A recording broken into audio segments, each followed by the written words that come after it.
अगर तुम एक नया स्मार्टफोन लेने की सोच रहे हो तो जुलाई का महीना तुम्हारे लिए बहुत इंपॉर्टेंट होने वाला है, क्योंकि इस महीने एक दो नहीं बल्कि 10 सभी ऊपर फोन लॉन्च हो रहा है। One plus, Samsung, Vivo, Oppo, nothing और मोटोरोला जैसे ब्रांड्स अपने नए फोन को लॉन्च करने वाले हैं। और ऑनेस्टली इनमें से कुछ फोन ऐसा है जो पूरा मार्केट हिला सकते हैं, लेकिन कुछ फोन ऐसा भी है जिन्हें देखकर तुम एक ही सवाल पूछोगे, ये फोन लॉन्च ही क्यों हुआ है। तो चलिए शुरू करते हैं जुलाई के सबसे बड़े स्मार्टफोन लॉन्चेस। सबसे पहले बात करते हैं वन प्लस N6 की। ये फोन 30 जून को लॉन्च हो रहा है और इसकी सेल जुलाई में स्टार्ट होगी। और फोन की हाईलाइट की बात करें तो इसमें 8000 mAh की बैटरी, 45 वाट की चार्जिंग और 50 मेगापिक्सल का कैमरा, 130 हर्ट्ज का डिस्प्ले, डायमेंसिटी 6300 या फिर 6400 का प्रोसेसर मिल सकता है। और इसकी एक्सपेक्टेड प्राइस 20,000 से लेकर 25,000 के बीच रह सकता है। और ऑनेस्टली मेरी प्रॉब्लम इस फोन की स्पेस से नहीं, प्राइसिंग से, क्योंकि अगर OnePlus ने अगर इस फोन को 20,000 के ऊपर पुश कर दिया तो मार्केट में ऑलरेडी इससे भी बेटर ऑप्शन मौजूद है और इसी वजह से फोन लॉन्च के बाद काफी डिबेट क्रिएट कर सकता है। अब बात करते हैं Samsung Galaxy M47। ये फोन भी 29 जून को लॉन्च हो रहा है। इसमें 130 हर्ट्ज OLED डिस्प्ले, 50 मेगापिक्सल का OS कैमरा, स्नैपड्रैगन का प्रोसेसर, LPDDR5 5x RAM और 6 साल का एंड्रॉइड अपडेट देखने को मिल जाएगा। स्पेक्स को देख के लगता है Samsung ने इस बार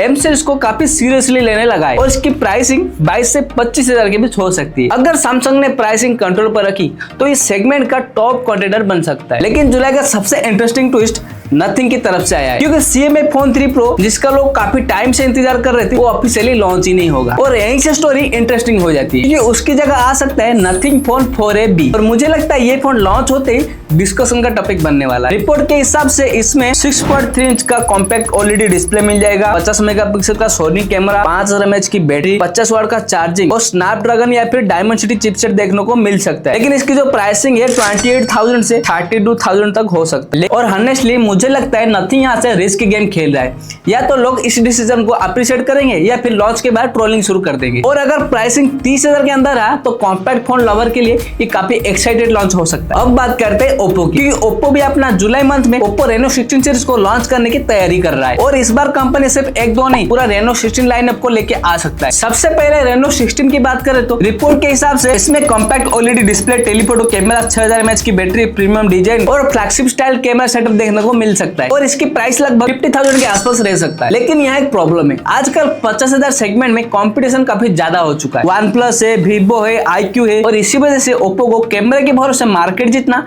इतना आसान नहीं होगा। अब आता है Reno 16 Pro। ऑनेस्टली ये मुझे बेस मॉडल से काफी ज्यादा इंटरेस्टिंग लग रहा है। डायमेंसिटी 8500 का प्रोसेसर, टेलीफोटो कैमरा, 6500 mAh की बैटरी, प्रीमियम कर्व डिजाइन और फ्लैगशिप लेवल का कैमरा एक्सपीरियंस और इसकी प्राइसिंग अराउंड 55,000 से 60,000 के अंदर रह सकती है। अगर ओप्पो प्राइसिंग को कंट्रोल में रखता है तो ओप्पो Reno 16 सीरीज काफी लोगों के विश लिस्ट में आ सकता है। लेकिन जुलाई में सिर्फ ओप्पो नहीं, Vivo भी अपना V सीरीज को अपग्रेड करने वाला है। मैं बात कर रहा हूँ Vivo V8 सीरीज। सबसे पहले Vivo V8 की बात कर लेते हैं। रिपोर्ट के हिसाब से इसमें स्नैपड्रैगन प्रोसेसर, J6 का कैमरा, कर्व डिस्प्ले, 7000 mAh के आसपास की बैटरी और 90 वाट का चार्जर मिल सकता है और इसकी प्राइसिंग 50,000 के आसपास एक्सपेक्ट किया जा रहा है। और ऑनेस्टली कैमरा लवर्स के लिए Vivo V सीरीज एक सेफ चॉइस रही है, लेकिन असली गेम Vivo V8 Elite में हो सकता है, क्योंकि लीक्स के हिसाब से इसमें स्नैपड्रैगन 8S Gen 3 का प्रोसेसर, J6 का टेलीफोटो कैमरा, प्रीमियम बिल्ड और बड़ी बैटरी देखने को मिल सकता है और इसकी प्राइसिंग 60,000 तक जा सकता है। मुझे लगता है लॉन्च के बाद सबसे ज्यादा कंपैरिजन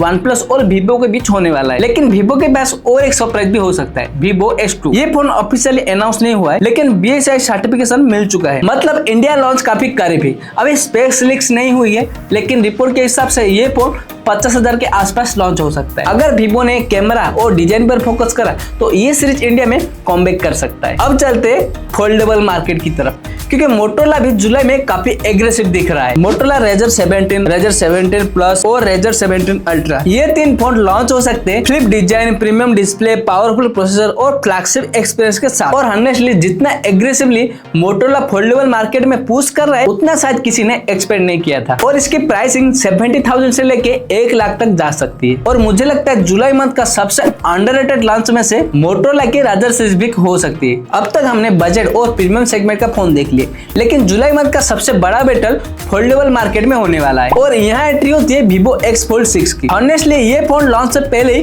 काफी हाइप क्रिएट कर चुका है, क्योंकि इसमें मिलता है Dimensity 9500 का प्रोसेसर, 7000 mAh की बैटरी, 200 मेगापिक्सल का कैमरा सेटअप और एक सिमिलर फोल्डेबल डिजाइन। जो लोग फोल्डेबल फोन को सिर्फ बैटरी की वजह से अवॉइड करते हैं, Vivo शायद उन्हीं यूजर को टारगेट कर रहा है और इसकी एक्सपेक्टेड प्राइस 1.3 लाख से 1.5 के बीच हो सकती है। लेकिन प्रॉब्लम यह है कि फोल्डेबल मार्केट में सिर्फ स्पेक से गेम नहीं जीता जाता, ब्रांड ट्रस्ट भी मैटर करता है और यहीं पे सैमसंग की एंट्री होती है, Samsung Galaxy Z Fold series की। और ऑनेस्टली ये जुलाई का सबसे बड़ा लॉन्च हो सकता है। रिपोर्ट के हिसाब से सैमसंग इस बार सिर्फ फोल्ड और फ्लिप नहीं बल्कि एक नया फोल्ड 8 वाइड मॉडल भी लॉन्च कर सकता है। मतलब सैमसंग भी फाइनली यूजर्स की कॉम्प्लेन सुनते हुए नजर आ रहा है। Galaxy Z Fold 8, Galaxy Z Fold 8 ultra और गैलेक्सी Z Fold 8 वाइड, तीनों फोल्डेबल फोन एक साथ। Latest Snapdragon flagship processor, Samsung की M40 OLED display, premium foldable design, top level cameras और एक्सपेक्टेड प्राइस 1.7 लाख से लेकर 2 लाख तक। और यहीं पे जुलाई का सबसे बड़ा ट्विस्ट छुपा हुआ है। अगर तुमने नोटिस किया हो तो लगभग हर ब्रांड्स के फोन